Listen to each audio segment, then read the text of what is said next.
Dettalji xokanti ħarġu quddiem il-Maġistrat Estrid Mejgrima waqt ix-xhieda tal-Ispetturu Wayne Camilleri mill-iskwadra ta' kontra l-omċidji dwar l-investigazzjoni li skattat wara s-sejba tal-katavru f'Bagalja f'wiċċ il-baħar f'Taslima.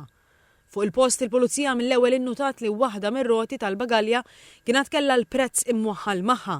Fil-għaxija l-Pulizija waslet l-informazzjoni li x'aktarx il-Bagalja inxtrat minn ħanut fit-triq in-Naxxar f'San Ġwan u meta l-Pulizija marru fuq il-post dan kien konfermat ma' sit il-ħanut għax qallhom li ġurnata qabel kien beħ bagalja simili tal-istess ditta u anke prezz. Mill-filmati tal-kameras tas-sigurtà tal-ħanut, il-Pulizija osservat li lejliet is-sejba makabra raġel mar jixtri bagalja u mannara mill-ħanut għal ħabta ta' nofsinhar. Il-Pulizija waslet għalih wara li qabad xi taksis li ġabruh u ħaduh qrib residenza fejn kien jgħix. Il-Kolumbjan kien arrestat fl-Msida u fuqu kellu żewġ boros tal-plastik li kien fihom bosta dokumenti, passaporti, karti tal-kreditu imqattajn u ħwejjeġ tal-vittma. It-tlet tobba involuti fl-awtopsja ikkonkludew li l-vittma kellu fl-istonku tiegħu 102 kapsoli bid-droga kokaina. Bl-istess esperti jgħidu li l-kawża tal-mewt ma kienx ġejja mid-droga. Fir-residenza l-Pulizija sabet ħafna oġġetti marbuta mad-droga fosthom miżien u anke xi kapsoli bid-droga kokaina. Instab ukoll pakkett ħriqi li kellu waħda biss nieqsa u tal-istess ditta li kien liebes il-katavru. Instabet ukoll irċevuta ta' xirja fejn indikat li kien inxtara bod bleach, biċċiet tal-art u xi oġġetti relatati mat-tindif. F'appartament ieħor li jinsab qrib il-blokka instabet il-mannara imgeżwra fi plastik blu. Il-Pulizija osservat xi demm fid-drejn f'wieħed mis-sinkijiet u sabet ukoll żewġ qadmiet.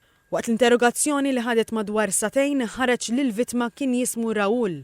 L-akkużat kien iltaqa' miegħu xi drabi għax il-vittma kien jaħdem bħala kurjer ta' droga fosthom l-aħħar darba meta ġie Malta bid-droga fl-istonku minn Franza.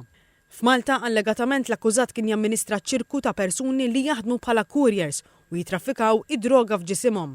Għal xi żmien l-akkużat u l-vittma ma baqgħux jiltaqgħu għax l-akkużat mar iżur lil familtu.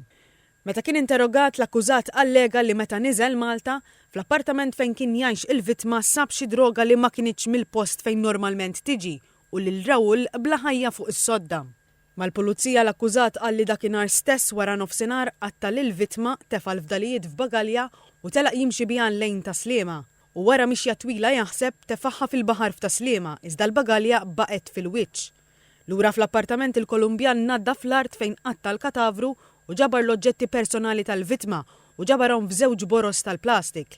Meta l-akkużat intwera l-mannara huwa ikkonferma li kienet l-istess mannara li uża biex qatta lill-vittma. L-Ispettur Kert Zara xed li l-vittma ġie identifikat mill-marka ta' swaba u blajnuna tal-Interpol.